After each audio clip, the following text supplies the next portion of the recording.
We're still in workshop number 2, and we're going to talk about the murder board. When a lot of people hear murder board and they think, what in the world is that?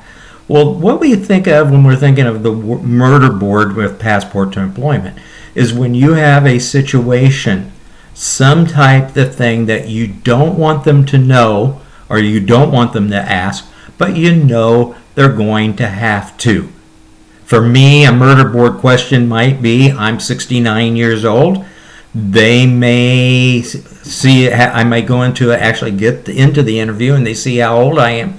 And they're going to think, oh my gosh, what are we doing? Why are we spending any time here?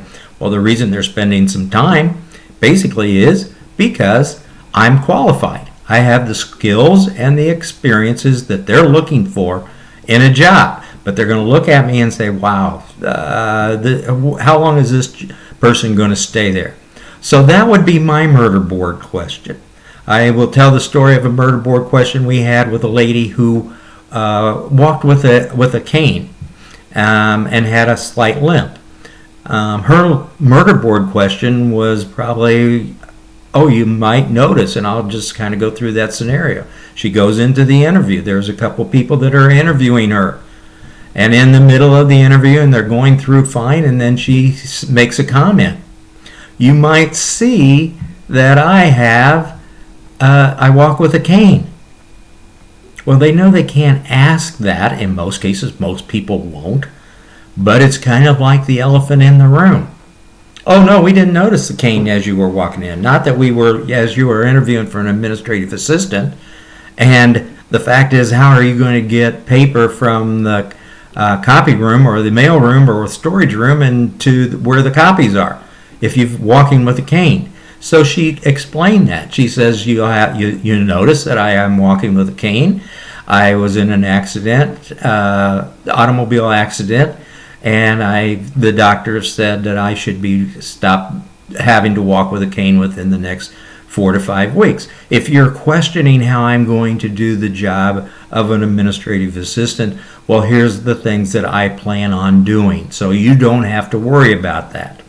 For me, with my age, I might say, well, I retired at the age of 63. I didn't retire because of age. I told my wife and I told my boss, I have plenty of gas in the tank, but after 35 years in a job, I want to drive down a different road. So if you use those kinds of comments, people can kind of think and say, oh, well, that makes some sense. You know, you've done the same thing. I just want to do some things differently.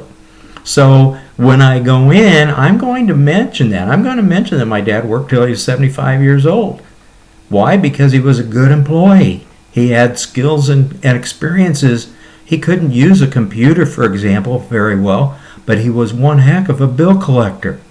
And he responded well. He was there. They didn't have to worry about him calling in sick all the time. In fact, I will just tell you that when he would say he was in Florida at the time, he said, well, I'm going to go up and see my kids in Indiana. They would give him a bonus and say, we'll be happy to see you in 2 or 3 weeks and you have fun. Why? Because he had the skills and experiences and was doing a good job. And it didn't matter whether he was 75 years old or 35 years old. He was going to get that job done. So that's what we talk about with a murder board. Everybody has murder board questions of some type, maybe not everybody, but most people have something in their background or currently that they need to let people know, because if you don't bring it up, they can't bring it up or won't bring it up, but they will assume that you're not going to be able to do that job. So you need to get that out of the air. As I mentioned, it was just nothing more than an elephant in the room. You need to work on how you approach it, but basically you need to get that out and out in front of you before they take maybe a negative attitude towards you. So that's the murder board.